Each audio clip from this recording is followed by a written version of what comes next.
भला हुआ मेरी माला टूट गई, मैं राम भजन से छूटी।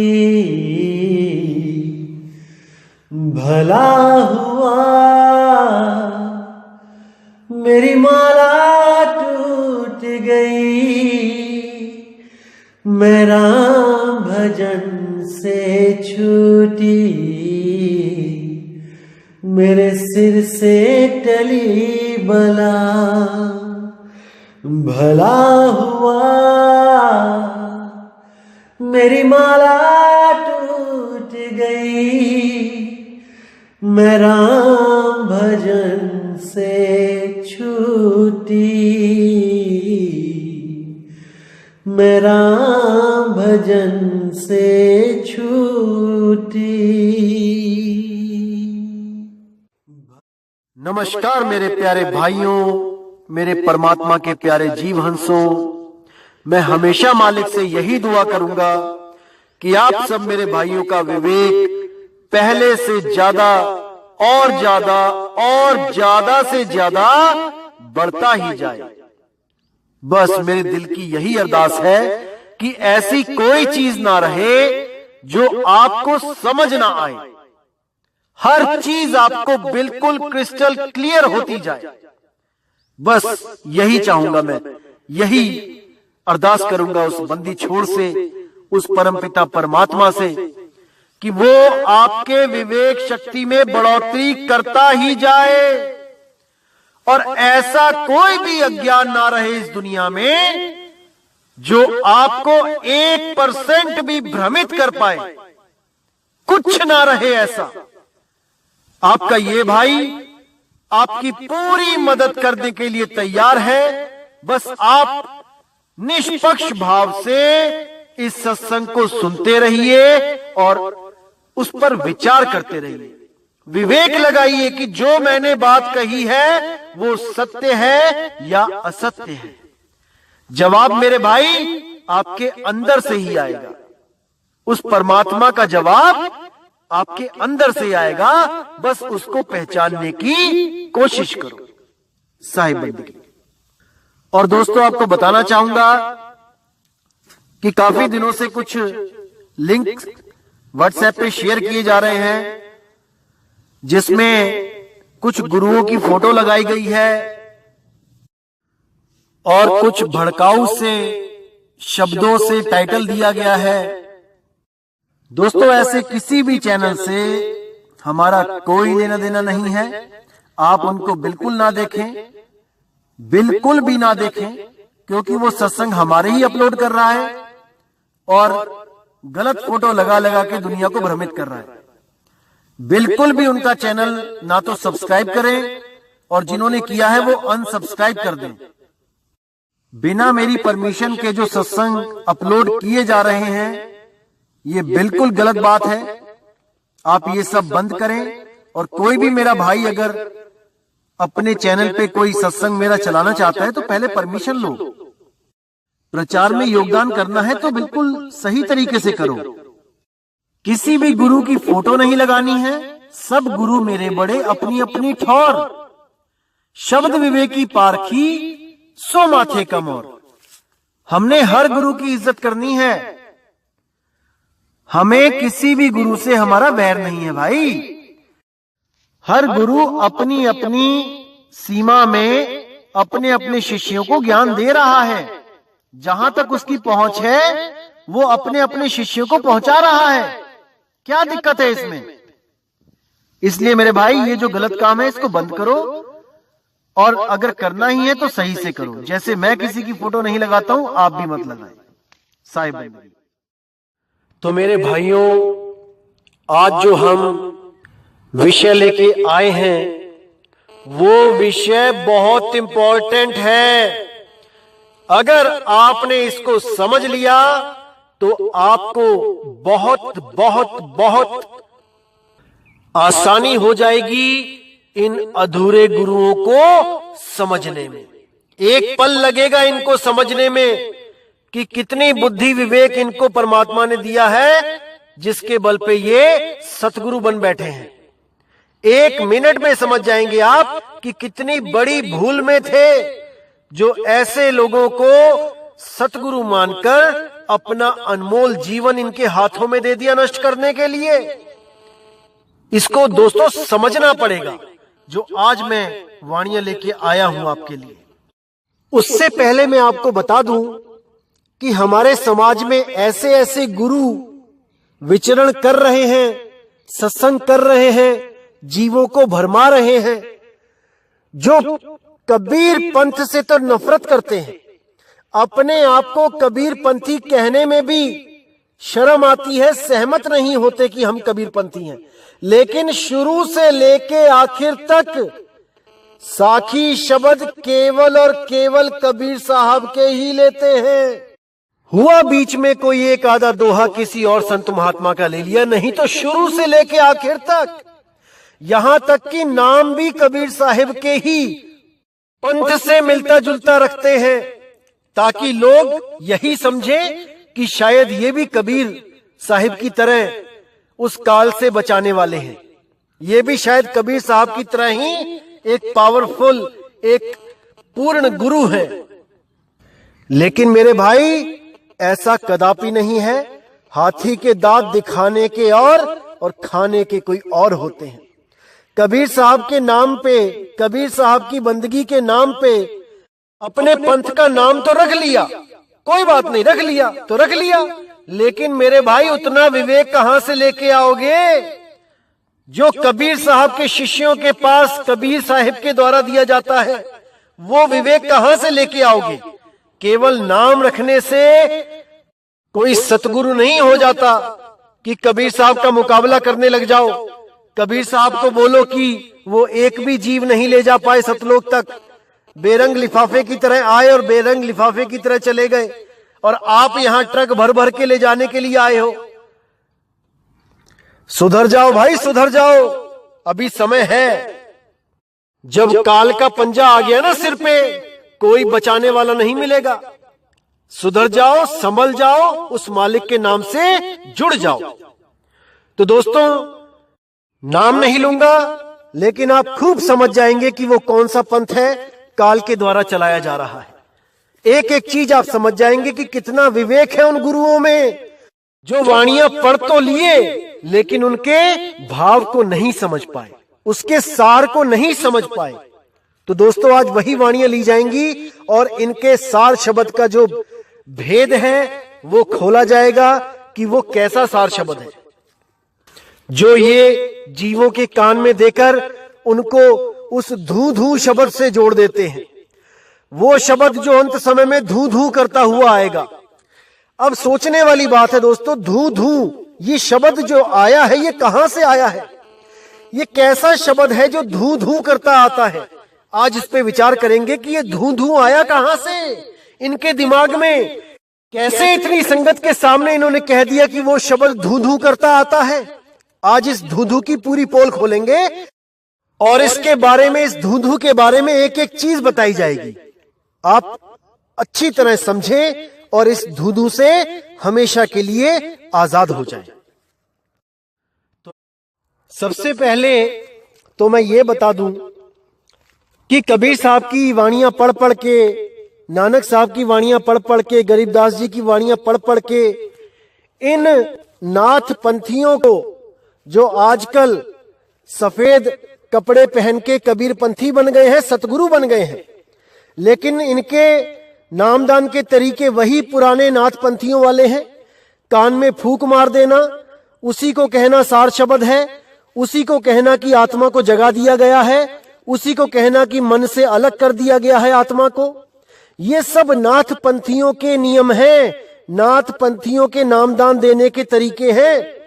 लेकिन इन नाथ पंथियों के हाथ में कबीर साहब का, नानक साहब का, गरीबदास जी का जो ज्ञान लग गया, जो बाणियां लग गईं, तो इन्होंने अपने नामदान का तरीका तो नहीं बदला, लेकिन उन बाणियों में से कुछ एक बातें ऐसी निकाल ली जो ये अपने ज्ञान से मैच कराने लग गए, और उसी के द्वारा ये अपने आप को सतगुरु घोषित करने लग गए, परम गुरु घोषित करने लग गए।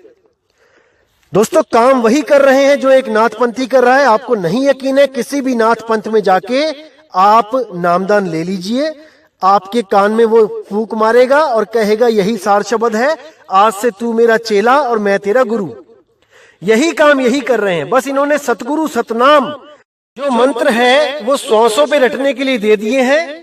श्वास अंदर लिया सतगुरु, श्वास छोड़ा सतनाम, श्वास अंदर लिया सतगुरु, श्वास छोड़ा सतनाम, और ध्यान सिर से 1.25 हाथ ऊपर लगाने के लिए बोल दिया, वहां पे अष्टम चक्र बना दिया, सुरती कमल बना दिया। सब डुप्लीकेट ज्ञान, बिल्कुल गलत ज्ञान। इन्हीं कान में फूकने वाले गुरुओं के लिए कबीर साहब की वाणी है जो ये कभी नहीं दिखाएंगे। और वाणी क्या है? कन फुक्का गुरु हद का, बेहद का गुरु और जब बेहद का गुरु मिले तब मिले ठिकाना ठौर। जितने भी गुरु ये कान में फूंक मार के चेला बनाते हैं, ये सब अधूरे गुरु हैं, ये सब काल के जाल में फंसाने के लिए आए हैं। और ये भरमाते हैं जीव को ये कह के कि तुम्हारी आत्मा को मैंने ताकत दे दी है। अरे मेरे भाई, आत्मा स्वयं में पूर्ण है, उसको किसी ताकत की जरूरत नहीं है। वो अडोल है, वो डोलती नहीं है, उसे किसी ताकत की जरूरत नहीं है। जो शब्द गुरु का भेद दिया जाता है वो सुरती को दिया जाता है। लेकिन आप लोगों के दिमाग में ये चीजें नहीं जाने वाली, क्योंकि आप लोग केवल और केवल इस दुनिया को भरमाने के लिए और बड़े बड़े आश्रम बनाने के लिए ही इस दुनिया में आए हो, और वो काम बहुत अच्छी तरह पूरा करके आप चले जाओगे एक दिन। लेकिन जीव जो धक्के खा रहे हैं, अब वो इस ज्ञान को समझ के हमेशा के लिए जन्म और मरण को खत्म करके अपने निज स्वरूप को प्राप्त हो जाएंगे। यही मैं मालिक से अरदास करता हूं, यही मैं उससे वंदना करता हूं। तो सबसे पहले वाणी देखेंगे सतगुरु बंदी छोड़ कबीर साहिब की। क्या कहती है वाणी? दोस्तों, ये वाणी तब की है जब गोरखनाथ जी के साथ कबीर साहब की गोष्ठी हुई थी, और जब गोरखनाथ जी ने कबीर जी से पूछा कि कब से भय बैरागी कबीर जी, कब से भय बैरागी? नाथ जी, कबीर साहब बोले, नाथ जी जब से भय बैरागी मेरी आदि अंत सुध लागी। धूधू कार आदि को मेला, नहीं गुरु नहीं चेला, जब का तो हम योग उपासा, तब का फिरूं अकेला। अब यहां पर जो धूधूकार आ गया, अब इन लोगों ने क्या किया? शब्द तो पढ़ लिया कि धूधू लिखा है, धूधूकार लिखा है, लेकिन इसका भाव नहीं समझ पाए। ये असल में धूधूकार क्या है? कुछ लोग इसको धुंध भी समझ लेते हैं कि धुंध थी, पहले केवल धुंध थी और धुंध में से ही ये प्रकाश हुआ और ये संसार पैदा हो गया, जबकि ये सीधे शब्द की तरफ इशारा है। धूधूकार यानी उस शब्द की तरफ जिसमें धुन है। धूधू एक धुन है, लेकिन वो सार धुन यहां पे लिखी नहीं जा सकती, इसलिए कहीं पर उसको बांसुरी, कहीं पे उसको कुछ और नाम देके, कोई मधुरवाणी नाम देके, कहीं उसको शब्द गुरु नाम देके उस आवाज की तरफ इशारा किया जाता है, उस धुन की तरफ इशारा किया जाता है। इसीलिए यहां पे धूधूकार लिखा गया है। लेकिन ये जो पंथ है, आप इनके ग्रंथ पढ़ोगे तो इन्होंने क्या बोला है कि दो तत्वों के टकराए बगैर, यानी दो चीजों के आपस में टकराए बगैर आवाज नहीं होती। यानी कि कहीं पे भी कोई गुरु कहता है कि वो शब्द, वो धुन है, तो ये कहते हैं नहीं, कोई भी धुन है बिना टकराए नहीं होती। और ये साउंडलेस साउंड की बात करते हैं, यानी एक ऐसी आवाज जिसमें कोई आवाज नहीं है। अब हैरानी होती है कि साउंडलेस साउंड, अरे भाई बता तो दो वो कैसी होती है? जब साउंडलेस है तो वो साउंड कैसे होगी? इतना भी नहीं समझ पाए ये लोग। जैसे कोई कहे कि वाटरलेस वाटर, पानी के बिना मुझे पानी पिला दो, अरे भाई वो कैसा पानी है जो बिना पानी के पानी जैसा होगा? हद ही कर दी इन लोगों ने। लेकिन साहिब ने बोला है कि जहां पे अनहद नाद है, जहां पर तत्वों की धुन है, वो तत्वों के टकराने से ही होती है। लेकिन जो आत्मिक धुन है, आत्मा की अपनी नाद है, वो बिना किसी तत्व के निही तत्व नाद है। उसी को धूधूकारा बोला है। जब कोई पवन पानी 5 तत्व नहीं थे तब भी वो धुन थी। उस धुन को जो जानता है वही गुरु आपका सतगुरु है, नहीं तो सब आपको इसी आस में लगा देंगे कि अंत समय में धू धू करता नाम आएगा, धू धू करता हुआ शब्द आएगा। अरे अगर शब्द धू धू करता हुआ आएगा तो तुमने जो कान में डाल दिया है वो क्या है? वो क्या शब्द नहीं है? जो आपने कान में डाला है वो क्या है? अगर कोई और धू धू करता हुआ शब्द आएगा अंत समय में लेने, इतना भी विवेक नहीं लगा पा रहे हैं जीव और अपने आप को इन काल दूतों के सपुर्द कर बैठे हैं। कोई इनसे पूछने वाला हो, जब सारी आवाजें तत्वों के टकराने से ही होती हैं, तो ये धू धू की आवाज बिना तत्वों के टकराए कैसे हो सकती है? कोई पूछने वाला नहीं है। अंधी भेड़ की तरह सब एक के पीछे एक चलते हुए खाई में गिरते जा रहे हैं, लेकिन कोई नहीं समझ पा रहा है कि हमारा नुकसान कहां पे हो रहा है। विवेक लगाने को तैयार नहीं है, और कोई अगर दे तो उससे दुश्मनी मोल लेने को तैयार है, उनको गालियां देने को तैयार है, लेकिन विवेक लगाने को कोई तैयार नहीं है, क्योंकि अभी अपने जीवन की कीमत नहीं पता कर पाए हैं। जिस दिन इस जीवन की कीमत पता लग जाएगी, उस दिन यही लोग अपने ही गुरुओं के खिलाफ खड़े हो जाएंगे, क्योंकि उनको पता लग जाएगा ये गुरु मेरा बेड़ा पार करने नहीं, ये मेरा बेड़ा गर्क करने आया है। लेकिन ये तभी होगा जब विवेक जागेगा परमात्मा की दया से। तो साहिब कहते हैं, धुंधुकार आदि को मेला, नहीं गुरु नहीं था चेला, जब का तो हम योग उपासा, तब का फिरूं अकेला। धरती नहीं जद की टोपी दीना, ब्रह्मा नहीं जद का टीका, शिव शंकर से योगी ना थे, जद का झोली शिक्का। द्वापर को हम करी फावड़ी, त्रेता को हम दंडा, सतयुग मेरी फिरी दुहाई, कलयुग फिरो नौखंडा। गुरु के वचन साध की संगत, अजर अमर घर पाया, कहे कबीर सुनो हो गोरख, मैं सबको तत्व लखाया। वो मैं ही हूं जो सबको आत्म तत्व लखाने इस दुनिया में आता हूं, नहीं तो सब के सब इन्हीं श्वासों में उलझे हैं, इन्हीं श्वासों में, इन्हीं पांच तत्वों में, इन्हीं अनहद नादों में, इन्हीं अजपा जाप में सब उलझे हैं। ये तो केवल मैं हूं जो तत्व लखाने समय समय पर इस दुनिया में आता रहता हूं, नहीं तो इस दुनिया में कोई नहीं है जो आत्मज्ञान करा सके। बातें तो सब कर सकते हैं, ग्रंथ सब भर सकते हैं आत्मज्ञान के ऊपर, लेकिन आत्मज्ञान का अनुभव नहीं कर सकते, क्योंकि वो गुप्त भेद उसको नहीं पता लग सकता जो एक बार भी गर्भ जून से बाहर आ गया। जो भी गर्भ जून में उल्टा लटक गया तो समझ जाओ कि माया ने उसको भरमा दिया, और जिसको माया ने एक बार भरमा दिया उसको केवल और केवल परमात्मा ही रास्ते पे ला सकता है, अन्यथा कोई नहीं, कोई नहीं।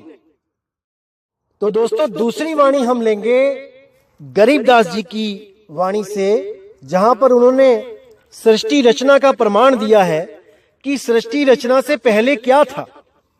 तो देखिए वो क्या कह रहे हैं कि आदि रमैनी अदली सारा, जा दिन होते धू धूकारा, सत्य पुरुष कीना प्रकाशा, हम होते तखत कबीर खवासा। मन मोहिनी सिरजी माया, सत्य पुरुष एक ख्याल बनाया, धर्म राय सिरजे दरबानी, 64 जुग तप सेवा ठानी। अब यहां पर गरीबदास जी महाराज ने साफ लिख दिया कि आदि रमैनी अदली सारा, जादिन होते धुंधुकारा। तो इन लोगों ने इन वाणियों में से शब्द तो पढ़ लिए कि धुंधुकार लिखा है, लेकिन उस धुंधुकार के भेद को ये नहीं जान पाए, और इन्होंने उठाकर उसको धूधू नाम बना दिया कि धूधू शब्द आएगा अंत समय में और धूधू करता हुआ आपको ले जाएगा। और सभी के सभी उस धूधू के चक्कर में मूर्ख बने बैठे हैं, इंतजार कर रहे हैं कि वो धूधू करता हुआ आएगा और हमें लेके जाएगा। अरे मेरे भाई, ये धूधूकार कोई धूधू नहीं है शब्द जो जिसकी आवाज धूधू जैसी होगी। ये तो उस सार शब्द की तरफ इशारा है कि जब कुछ भी नहीं था तब केवल और केवल वो शब्द था, वो धूधूकार शब्द गुरु था, जिसके लिए बोला है शब्दे धरती शब्दे आकाश, शब्दे शब्द भया प्रकाश। सगल सृष्टि शब्द के पाछे, नानक शब्द घटे घटे आछे। तो वहां पर उन्होंने बोला है कि शब्द ही था और आदि और अंत शब्द ही रहेगा, बाकी जो कुछ भी बना है वो एक दिन नष्ट हो जाएगा। इसलिए हमने केवल उस धुंधुकार शब्द में सुरत को लगाना है, ना कि कोई कान में फूंक मार के उसको कह दो कि धूधू करता हुआ कोई शब्द आएगा अंत समय में। अरे मेरे भाई, वो शब्द है, हमेशा है आपके साथ, केवल आपकी सुरती को उस शब्द में लगाने वाला गुरु नहीं मिल रहा है। वो शब्द है आपके पास, वो कोई कान में देने वाला शब्द नहीं है कि आपके कान में फूंक मार के कोई कह दे कि ये भृंगमता है। अरे भृंगमता भी नहीं समझ पाए। भृंगमता का मतलब होता है कि जब कोई भृंगी दूसरे कीटों के बच्चों को अपनी आवाज सुनाकर उनकी आवाज को भुलवा देता है और वो बच्चे भी केवल उसी भृंगी की तरह बोलने लग जाते हैं। इसको भृंगमता कहा जाता है। इसका मतलब क्या है कि जब कोई कबीर साहिब की शरण में आता है तो जो भी पुराना ज्ञान उसने रटा हुआ होता है, उस ज्ञान रूपी अज्ञान को वो हमेशा के लिए भूल जाता है और केवल बंदी छोड़ की भाषा बोलने लग जाता है, कबीर पंथियों की भाषा बोलने लग जाता है। इसको भृंगी मता बोला गया है, ना कि कान में फूंक मारने को भृंगी मता बोला गया है। उस भृंगी के गुणों को पकड़ो, ना कि उसकी क्रिया को कि वो क्या कर रहा है। उसके गुणों को जानो कि वो दूसरों के बच्चों को उनकी भाषा भुला के अपनी भाषा सिखा रहा है, अपना ज्ञान उनके हृदय में डाल रहा है। इस गुण को भृंगी मता बोला गया है, ना कि कान में फूंक मारने को। लेकिन ये लोग इन बातों को नहीं समझ सकते, क्योंकि ये केवल और केवल इस दुनिया को भरमाने के लिए ही अवतार धारण करके आए हैं। इनका भी कसूर नहीं है भाई, इनको ड्यूटी ही काल निरंजन ने ऐसी दे रखी है। तो दोस्तों, अगली वाणी लेंगे बाबा नानक जी की। तो क्या कहती है वाणी? अरबद नरबद धूधू कारा, धरणी न गगन हुक्म अपारा, ना दिन रैन न चंद न सूरज, सुन्न समाद लगाईदा। अब यहां पे वाणी में साफ बोल दिया नानक साहिब ने कि अरबद नरबद धूधू कारा, कि जब कुछ भी नहीं था तब केवल और केवल धूधूकार था। अब ये धूधूकार क्या था, इसको जानने वाला जो है वही परम गुरु है, वही सतगुरु है, ना कि कोई मंत्र जपने वाला, कोई श्वासों का जाप देने वाला, कोई अनहद नाद तत्वों की धुन सुनवाने वाला गुरु है। क्योंकि वो सब कुछ था ही नहीं, इस वक्त कुछ भी नहीं था, लेकिन तब भी जो था वो शब्द है, वही वो धुंधुकार शब्द है जिसका भेद स्वयं परमपिता परमात्मा देने आते हैं। वही धुंधुकार जब शब्द आपको मिलता है तब आप जन्म और मरण से मुक्त हो जाते हो। लेकिन उस धुंधुकार का मतलब ये नहीं कि कोई धुंधु करता हुआ कोई शब्द आएगा लेने। वो भेद है, वो गुप्त भेद है जिसको केवल और केवल बंदी छोड़ सतगुरु जानते हैं और कोई नहीं। इसीलिए बोला गया है कि जगत गुरु है, वो सारी दुनिया के गुरु हैं। वो केवल हिंदुस्तान में या हिंदी भाषा में नहीं आते, वो किसी भी देश में जाकर ज्ञान दे सकते हैं। लेकिन पंथ वो केवल भारत में इसलिए चलाते हैं क्योंकि यहाँ पे वो 120 साल पूरे करके जा चुके हैं। लोग जानते हैं उनको, इसलिए उनके नाम का पंथ चलता है और लोग उस ज्ञान को समझते हैं। लेकिन जब वो विदेशों में मिलते हैं किसी भी जीव को, तो वो उसका कल्याण करते हैं, ऐसा नहीं है कि नहीं करते हैं। या केवल हिंदुस्तानियों का ठेका लिया हुआ है उन्होंने, ऐसा नहीं है। वो अंग्रेजों के साथ अंग्रेजी बोलते हैं, पंजाबियों के साथ पंजाबी बोलते हैं, अरबियों के साथ अरबी बोलते हैं, जापानियों के साथ जापानीज बोलते हैं और चाइनीज के साथ चाइनीज बोलते हैं। कोई भाषा उनसे जुदा नहीं है, क्योंकि वो स्वयं कहते हैं हम हैं शब्द शब्द हम माही और हमसे भिन्न और कछु नाही। ये जितने भी शब्द हैं ये मेरे से ही प्रकट होते हैं, इसी आत्मदेव से प्रकट होते हैं। और वो तो परमात्मा है भाई, वो हर भाषा को जानता है, उसको कोई पढ़ाई लिखाई की जरूरत नहीं है। अरे वो यहां आके नहीं कभी स्कूल गए, कभी कागज कभी कलम नहीं छुआ उन्होंने, तब भी वो इतने वाणियां बोल के गए, जिसकी एक एक वाणी पे आज बनारस में पीएचडी कर रहे हैं लोग। तो दोस्तों, वो कोई छोटी मोटी हस्ती नहीं है, वो बंदी छोड़ है, वो परमपिता परमात्मा है। देह को साइड में कर दो और विदेह रूप में उनको जानो कि वो घट घट में रमने वाले राम हैं। उनके अलावा कोई नहीं है जो इस बंधन से छुड़ा सके। और ऐसे देही गुरु हजारों मिलेंगे आपको, जो अपने आप को विदेही होने का झांसा देके आपको अपना शिष्य बनाएंगे। लेकिन उनको पूछो, विदेही का मतलब पता है क्या होता है? अरे विदेही का मतलब है 4 दाग से न्यारा। अरे 4 दाग से सतगुरु न्यारे अजरो अमर शरीर, और कोई गाडे कोई अग्नि जरावे, ढूंढ ना पायो शरीर, जपो रे मन केवल नाम कबीर। 4 दाग से न्यारा होना ही विदेही है। कौन कौन से 4 दाग? सबसे पहला दाग जन्म का, वो गुरु गर्भ में नहीं आना चाहिए। अगर कोई गुरु गर्भ से आया है तो वो 4 दाग से न्यारा नहीं है। और जो भी गुरु गर्भ से आया है वो परमात्मा नहीं हो सकता, क्योंकि साहिब सबका बाप है, बेटा किसी का नहीं, और गर्भ से पैदा हुआ सो तो साहिब नहीं। वो साहिब नहीं है। अलग अलग पंथों के लोग अपने अपने गुरु को परमात्मा सिद्ध करने में, घोषित करने में लगे रहते हैं। कबीर साहब को भी उनका शिष्य बनाने में उनको बिल्कुल लज्जा नहीं आती कि कबीर साहब भी हमारे ही गुरु से नामदान लेने आए थे, उन्हीं ने उनको पार किया है। ऐसी ऐसी कहानियां सुनाएंगे आपको, और ग्रंथ भरे पड़े हैं इन कहानियों से, इन झूठी कहानियों से ग्रंथ भरे पड़े हैं। लेकिन साहिब कहते हैं कि जो गर्भ से पैदा हो गया, फिर तो उसके माँ बाप हो गए इस दुनिया में, फिर तो परमात्मा के भी माँ बाप हो गए, कोई परमात्मा से भी बड़ा उसका बाप हो गया जिसकी वजह से वो इस दुनिया में आया है। नहीं मेरे भाई, साहिब सबका बाप है, बेटा किसी का नहीं, किसी का नहीं। जिस भी संत के साथ उसके पिताजी का नाम जुड़ गया, समझ जाओ वो देही गुरु है, विदेही गुरु नहीं है। तो पहला दाग है जन्मना, दूसरा दाग है भोजन करना। जो भोजन करता है, इस शरीर को पालता है, वो विदेही गुरु नहीं है।